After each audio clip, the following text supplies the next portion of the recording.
Hello friends, now myself Dr. Pooja Rohila. Now we start with drug effect, doses and the factors affecting the drug effect. First is what is drug potency and drug efficacy. Drug potency क्या होती है? Refers to the amount of the drug needed to produce a certain response. एक drug की ऐसी amount जो हमें एक certain response यानी एक छोटा सा रिस्पॉन्स देने के लिए जरूरी होती है, वो होती है drug potency. And second is drug efficacy, refers to the maximal response that can be elicited by the drug. एक मैक्सिमम रिस्पॉन्स जो हमें ड्रग का मिलता है वो ड्रग एफिकेसी हम कहलाता है. फॉर एग्जाम्पल हम देखें तो morphine produces A degree of analgesia not obtainable with any dose of aspirin. Morphine is more efficacious than aspirin.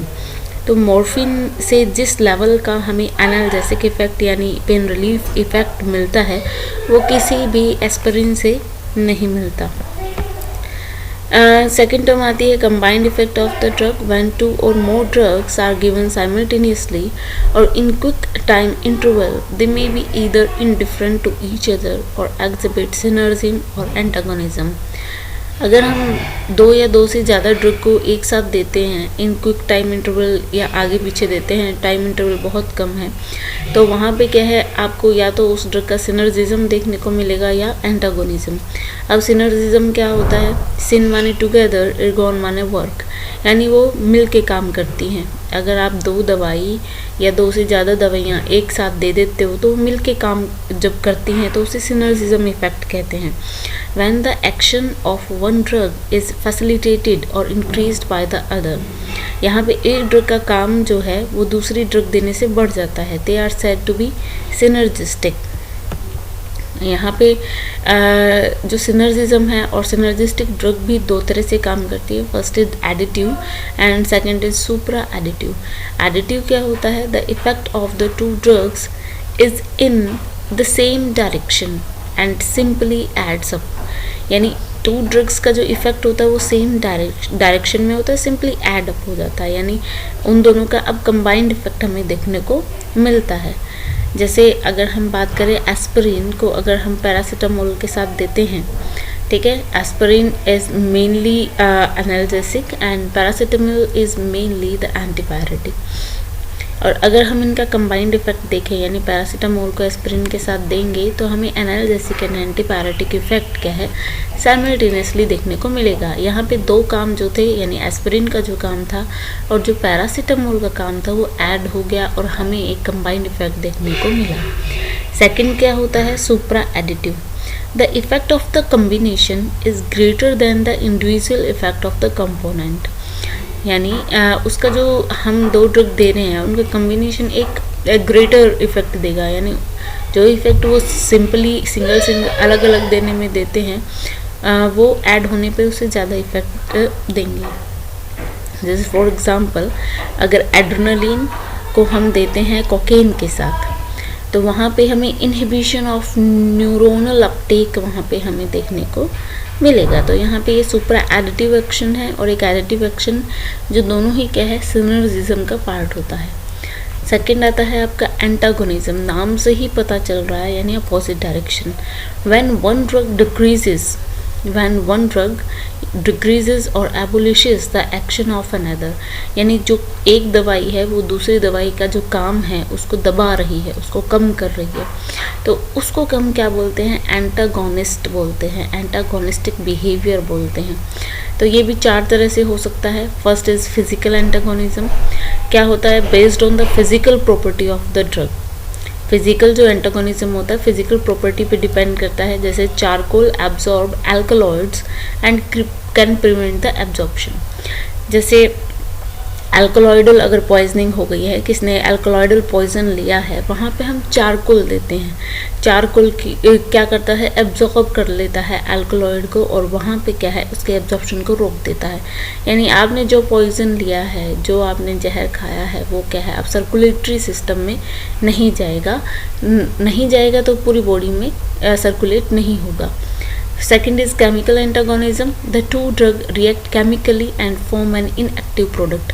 वहाँ पे क्या फिजिकल प्रॉपर्टी चेंज हो रही थी, यहाँ पे ड्रग का केमिकल नेचर चेंज हो रहा है. The two drug react chemically. जब दो दवाई क्या है आपस में केमिकली रिएक्ट करती हैं और एक इनएक्टिव प्रोडक्ट बना देती हैं. जैसे पोटेशियम परमैंगनेट ऑक्सीडाइज कर देते हैं अल्कलॉइड्स को. ये भी हम कहाँ यूज़ करते हैं, अल्कलॉइडल पॉइजनिंग में यूज़ करते हैं. गैस्ट्रिक लेवेज यानी गैस्ट्रिक लेवेज क्या है, यानी एक ट्यूब आप गले के थ्रू या नेजल ट्यूब क्या है स्टमक में डाली जाती है और जो भी लिक्विड वहाँ पे होता है उसको अब्जॉर्ब किया जाता है. KMnO4 डाल के अल्कोलॉइडल पॉइजनिंग में जैसे अब्जॉर्ब किया जाता है. तो ये क्या है, गैस्ट्रिक लेवेज है. तो वहाँ पे हम पोटेशियम परमैंगनेट का इस्तेमाल करते हैं अल्कोलॉइडल पॉइजनिंग में. थर्ड है साइकोलॉजिकल और functional antagonism. The two drugs act on different receptor और by different mechanism but have opposite effects on the same physiological function. अगर आप टू ड्रग्स को दे रहे हैं वो क्या एक दूसरे के अपोजिट काम करती हैं, अपोजिट इफेक्ट है, मतलब एक ही रिसेप्टर पे काम करती है लेकिन इफेक्ट क्या देती है, अपोजिट. जैसे हिस्टामिन और एड्रेनलिन ऑन ब्रोंकियल मसल. जो हिस्टामिन होती है वो क्या है ब्रोंकियल जो स्मूथ मसल है उनको कॉन्ट्रैक्ट करती है, उन पे कॉन्ट्रैक्शन का इफेक्ट डालती है. और एड्रेनलिन डायलेटर होती है ब्रोंकियल मसल्स का. तो ये दोनों ड्रग क्या है सेम रिसेप्टर पे काम करके एक जगह हिस्टामिन क्या है उन्हीं मसल्स पे कॉन्ट्रैक्शन का काम करती है और आपका एड्रेनलिन क्या है डायलेटेशन का काम करता है. Then receptor antagonism. When a drug antagonist block the receptor action of the other. यानी एक ड्रग आपने दी, एंटागोनिस्ट अगर ड्रग आपने दी तो वो क्या है रिसेप्टर के एक्शन को ब्लॉक कर देता है. जो दूसरी ड्रग जो रिसेप्टर पे बैठी है उसके ही काम को क्या है ब्लॉक कर देता है. यानी भाई कैसे काम कर लेगा, तू रोक दिया वहीं पे. तो ये हमने पीछे भी पढ़ा था एंटागोनिज्म में जब हमने रिसेप्टर यूनिट्स टाइप्स पढ़ी थी. कम्पिटिटिव और नॉन कम्पिटिटिवली क्या है वो रिसेप्टर और एगोनिस्ट के काम को कैसे एबोलिश किया जाता है. तो हमने सिनर्जिज्म देखा और एंटागोनिज्म. सिनर्जिज्म एक एडिटिव और सुपरएडिटिव होता है एंड जैसे हमने पीछे देखा था. और जो एंटागोनिज्म वो 4 टाइप का फिजिकल, केमिकल, फिजियोलॉजिकल और रिसेप्टर एंटागोनिज्म होता है. Then drug doses. Drug doses क्या होता है, dose is the appropriate amount of a drug needed to produce a certain degree of response in a patient. तो एक पर्टिकुलर अमाउंट एक drug की चाहिए होती है जो एक सर्टेन डिग्री ऑफ रिस्पॉन्स हमें दे सके पेशेंट में. जैसे अगर एस्पिरिन का हमें एनाल्जेसिक इफेक्ट देखना है, एनाल्जेसिक क्या होता है, पेन रिलीविंग इफेक्ट. हेडेक में तो वो 0.3 to 0.6 ग्राम पर डे हम दे सकते हैं. एंटी प्लेटलेट अगर डोज देनी है तो 60 to 150 milligram per day aspirin की ही. लेकिन अगर एस्पिरिन का एंटी इन्फ्लामेटरी अगर हमें इफेक्ट देखना है रूमेटॉइड आर्थराइटिस में तो वो 3 to 5 ग्राम पर डे. यहाँ पे क्या है ड्रग एक ही है लेकिन क्या है उसकी डोज क्या है चेंज हो रही है. ठीक है, पेशेंट की कंडीशन जिस तरह की है उस तरह से उसकी डोज भी चेंज हो रही है. यानी एंटी इन्फ्लामेटरी जो इफेक्ट है आपकी एस्पिरिन वो 3 to 5 ग्राम पर डे में दिखाएगी. Anti platelet dose 60 to 150 milligram per day में. एनाल्जेसिक जो है वो 0.3 to 0.6 ग्राम पर डे. अब देखिए जैसे ऐसा ही आयुर्वेदिक औषधियों में भी होता है. अगर आप कोरोना काल में जैसे त्रिभुवन कीर्ति रस या त्रिलोक्य चिंतामणि रस जो हम दे रहे हैं, अगर उसका कंडीशन ज़्यादा डिटोरिएटेड है आपके पेशेंट की तो हमें फ्रिक्वेंटली वो डोज देनी पड़ेगी. यानी 125 मिलीग्राम की अगर 1 टेबलेट है तो वो 2 आवर पर डे भी चल सकती है according to the patient condition. ठीक है, तो डिपेंड करता है उसका आपको कौन सा इफेक्ट चाहिए. तो आयुर्वेद में ये वाली टर्म्स होती नहीं है, एनाल्जेसिक, एंटी प्लेटलेट और एंटी इन्फ्लामेटरी. वहाँ पे अलग टर्म्स होती है. आगे जब आयुर्वेदिक पोर्शन लेंगे तो वहाँ देखेंगे. Similarly there could be a prophylactic dose, a therapeutic dose और टॉक्सिक डोज भी होती है ड्रग की, सेम ड्रग की. प्रोफाइलैक्टिक और थेरेपेटिक और टॉक्सिक डोज ये हम रिसर्च जब पढ़ेंगे तब उसमें पढ़ेंगे. Then आता है factors modifying the drug action. First the various factors are discussed below. First आता है body size. It influences the concentration of the drug attained at the site of action. The average adult dose refer to the individual of medium build.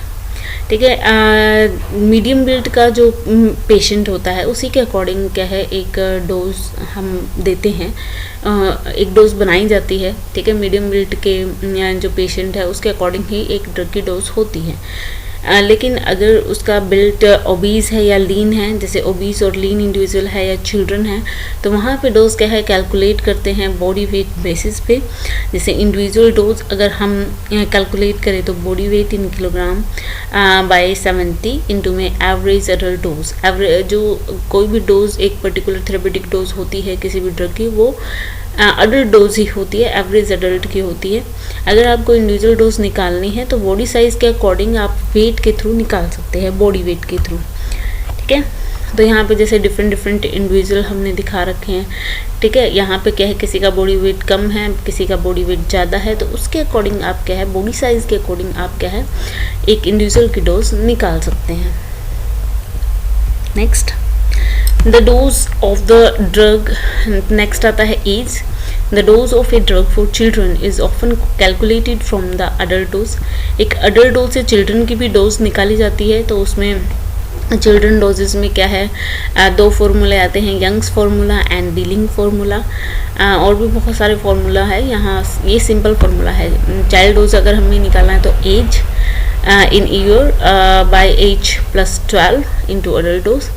और Dilling formula में age by 20 into में adult dose. ये क्या है dealing formula, यहाँ पे as year में लेते हैं। थर्ड आता है sex. Female have smaller body size. यहाँ पे सेक्स में मेल और फीमेल की बात की जाती है, वो कैसे इफेक्ट डालता है ड्रग की एफिकेसी में। Females have smaller body size and require lower doses. Females का बॉडी स्ट्रक्चर स्मॉल होता है। Second, in number of anti hypertensive जो ड्रग है interfere with sexual function in the mails, in loss of libido या like दिक्कत देखने को मिल सकती है, साइड इफेक्ट्स होते हैं एंटी हाइपरटेंसिव ड्रग्स के। थर्ड है gynaecomastia is a side effect of ketoconazole और मेटोक्लोप्रामाइड। इनका गायनेकोमास्टिया देखने को मिलता है मेंस में ओनली।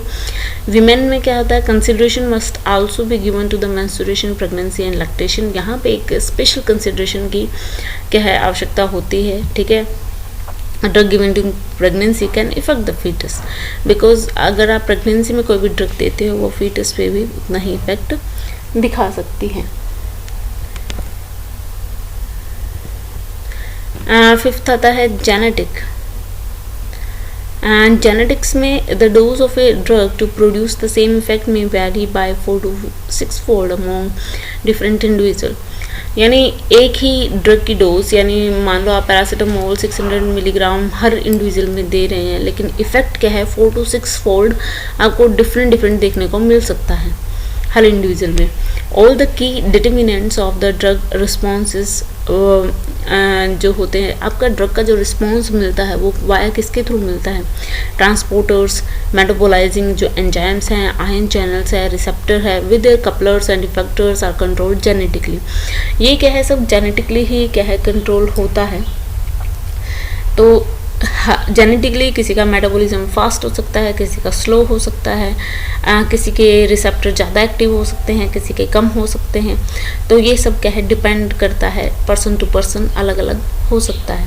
तो जेनेटिक्स भी ऐसे क्या है आपकी ड्रग की एफिकेसी को प्रभाव डाल सकता है। अगर किसी का मेटाबॉलिज्म फास्ट होगा उस पर इफेक्ट क्या है उतना ही जल्दी होगा, किसी का मेटाबॉलिज्म अगर वीक है तो वहाँ पे क्या है इफेक्ट देर से मिलेगा। The study of genetic basis for variability in the drug response is called pharmacogenetics. Study of genetic basis for variability in the drug response. ठीक है, ड्रग रिस्पॉन्स में जो वेरिएबिलिटी हमें देखने को मिलती है वो फार्माकोजेनेटिक्स के अंडर स्टडी की जाती है। It deals with the genetic influences on the drug action as well as drug handling by the body. तो जो जेनेटिक इन्फ्लुएंस आता है आपकी ड्रग के ऊपर वो फार्माकोजेनेटिक्स में हम पढ़ते हैं। यहाँ पे अगर आयुर्वेदा में देखा जाए तो यहाँ पे प्रकृति क्या है, बहुत प्रकृति अलग अलग बताई गई है, वाता पित्त कफ प्रकृति और कंबाइंड प्रकृति बताई गई हैं।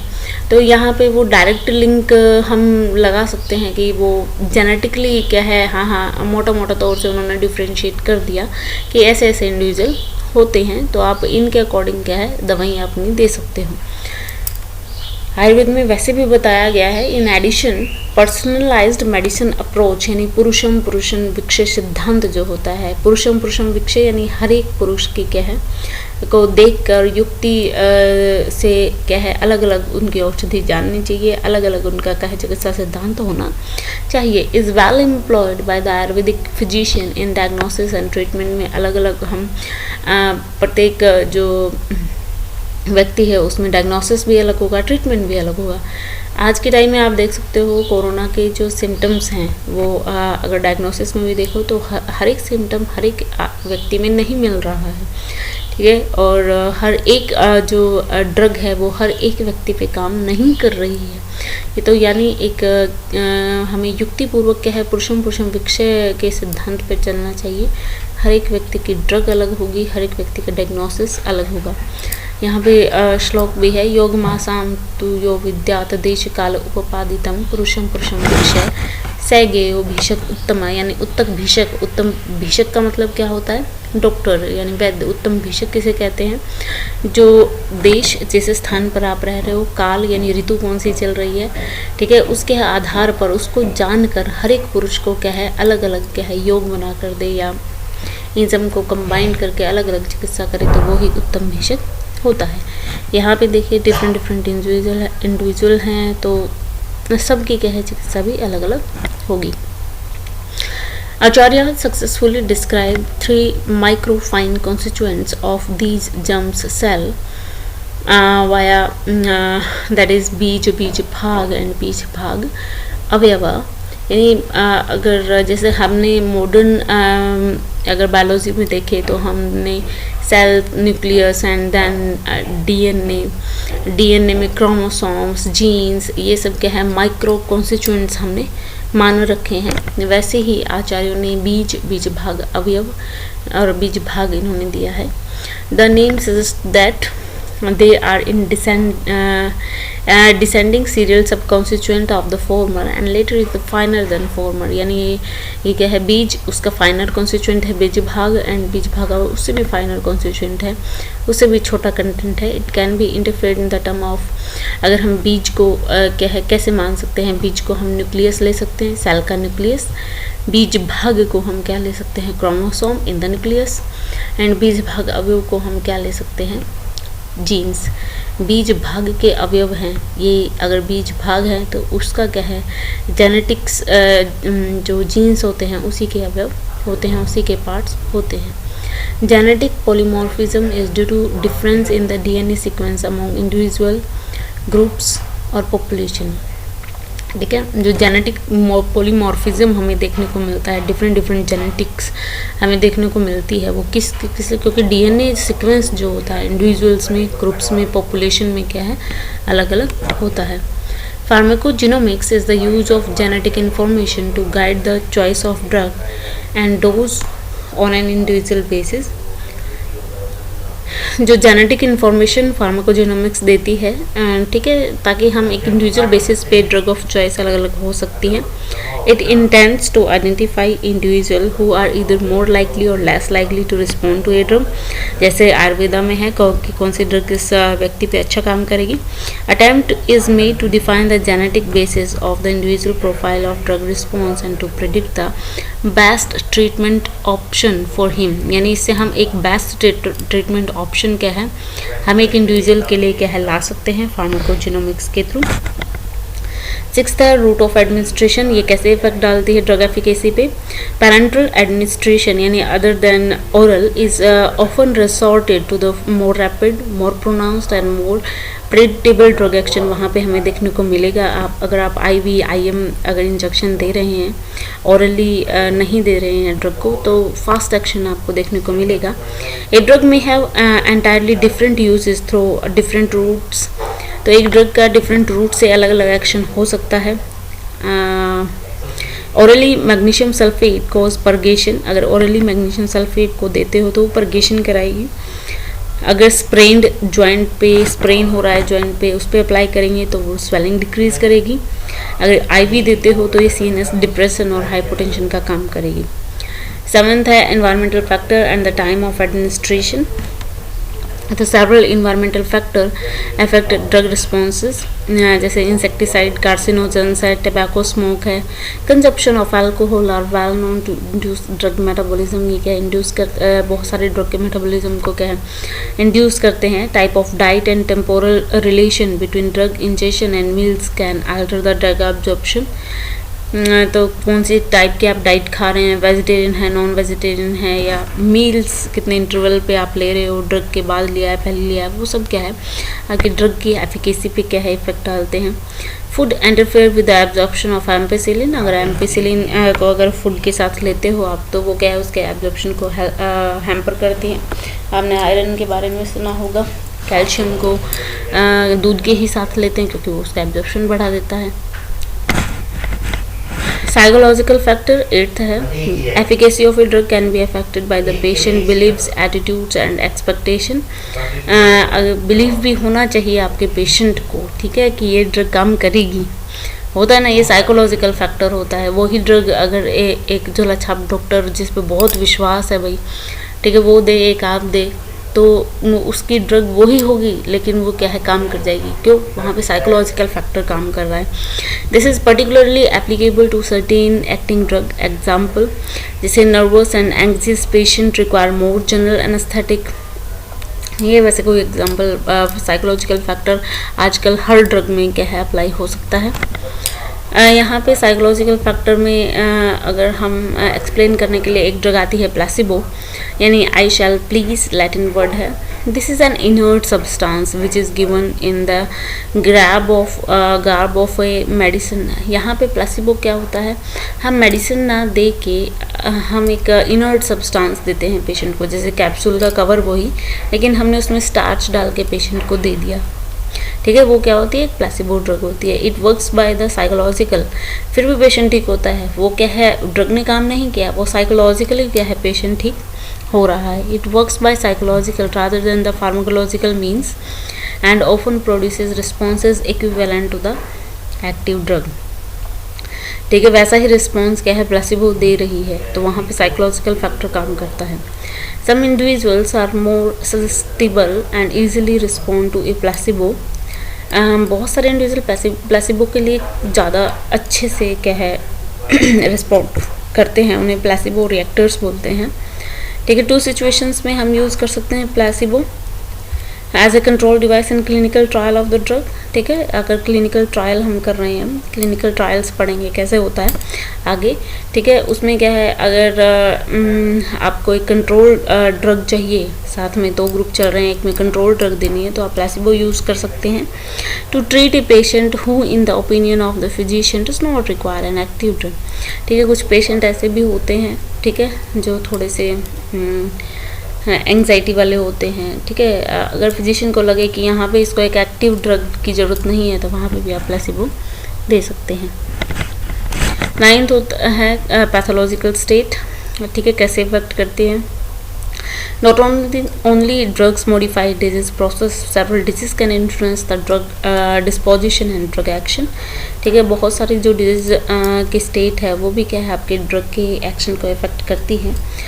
जैसे हम देखें गैस्ट्रोइंटेस्टाइनल डिजीज़ में, in coeliac disease absorption of amoxicillin is decreases but that of cotrimoxazole is increased. अगर किसी को सीलियक डिजीज़ है वहाँ पे अमॉक्सिसिलिन की जो एब्जॉर्प्शन है वो कम हो जाती है, लेकिन कोट्रीमोक्सोजोल की बढ़ जाती है। यहाँ नेक्स्ट एग्जांपल है non steroidal anti inflammatory drug can aggravate peptic disease को एग्रवेट कर सकते हैं। Other drugs can modify the response to each other by pharmacokinetic और फार्माकोडायनेमिक। यहाँ पे आपने देखा होगा वो एंटागोनिज्म में हमने बताया था कि ड्रग दूसरे के एक्शन को कैसे इफेक्ट करेगी। 11th cumulation, any drug will cumulate in the body if rate of administration is more than rate of elimination. Accumulation हो जाता है किसी भी ड्रग का कब होता है, अगर रेट ऑफ एलिमिनेशन यानी उस ड्रग को बाहर निकलने की जो प्रोसेस है वो क्या है, कम है, और आप उस ड्रग को ले ज़्यादा रहे हो, तो वो कहाँ हो जाएगी, बॉडी में ही एक्यूमुलेट हो जाएगी। However, slowly eliminated drugs are particularly liable to cause cumulative toxicity। जो स्लोली एलिमिनेटेड ड्रग है वो भी क्या है, क्यूमुलेटिव टॉक्सिसिटी कर सकती हैं, और वहाँ पे भी क्या है, ड्रग का इफेक्ट क्या है, ज़्यादा या कम हो सकता है।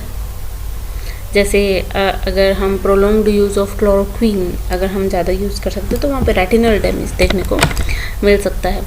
12th टॉलरेंस, ये कैसे इफेक्ट करता है, it refer to the requirement of higher dose of a drug to produce a given response. ठीक है, यहाँ पे हायर डोज कभी कभी हायर डोज की रिक्वायरमेंट होती है एक रिस्पॉन्स को मतलब एक रिस्पॉन्स अगर आप चाहते हैं तो वहाँ पे हायर डोज की आवश्यकता हो सकती है। Tolerance is a widely occurring adaptive biological phenomenon. Drug tolerance में भी नेचुरल और एक्वायर्ड दोनों हो सकता है। नेचुरल में सब individuals in any population are hypo responders to the certain drugs. ठीक है, जैसे बीटा एड्रेनर्जिक ब्लॉकर्स और टू अल्कोहल। कुछ नेचुरली क्या है, कुछ पेशेंट क्या है हाइपो रिस्पॉन्डर यानी कम रिस्पॉन्ड करते हैं किसी ड्रग के लिए। एक्वायर्ड में क्या होता है, this occur by repeated use of a drug. अगर रिपीटेडली जैसे हम फर्स्ट जनरेशन एंटीबायोटिक आई काम कर रही है लेकिन क्या है फिर वो काम करना बंद कर देती है, वहाँ पे टॉलरेंस आ गई है।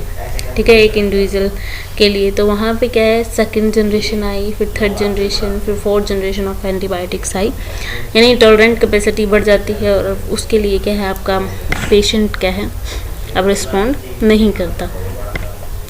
सो these are the some factors affecting the drug action. तो आज हमने क्या देखा है, ड्रग डोज।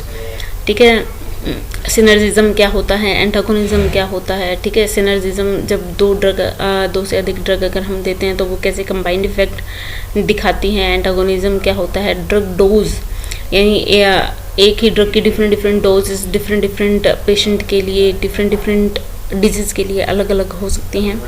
सो फिर आता है factor affecting the drug action. तो बहुत सारे फैक्टर हमने लगभग 12-13 फैक्टर्स ऐसे देखे कि जो ड्रग की एफिकेसी को कैसे इफेक्ट करते हैं। सो आज के लिए इतना ही। Thank you guys, and please like and subscribe my channel and hit the bell icon for the further videos.